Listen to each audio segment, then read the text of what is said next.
My name is Penelope Mullins, and I'm doing my cultural object speech on Portuguese blue and white tiles. Olá, that is how you say hello in Portuguese, which is one of my many cultures I come from. I am here to talk to you about one of the most prized artifacts from Portuguese culture, and that is blue and white Portugal tiles. Azulejos tiles were not a thing until around the 13th century, and after that they became one of the most prized artifacts of Portugal.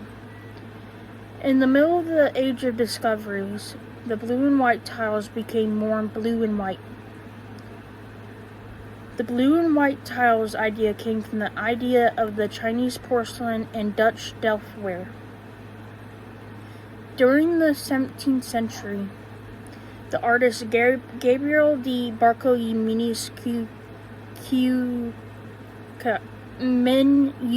Menusica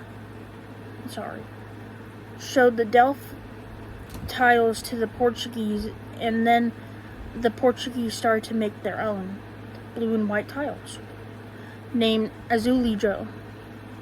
The word azulejo also comes from the Arabic word al-zalij, or the word azulaj, which means polished stone or ceramics.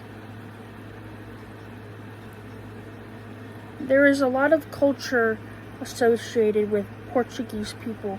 Like the Portuguese have an open-minded society, they also think it is more important to have religious values than other European nations do.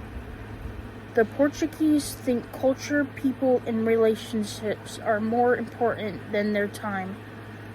So they are pretty interesting people. Portuguese people like to be involved in their children's lives. The food culture in Portugal is a very big part of Portuguese culture. Why is it a very big part? Well, it's a big part because it reflects on the culture of Portuguese, and it has shaped the culinary art in Portugal over centuries.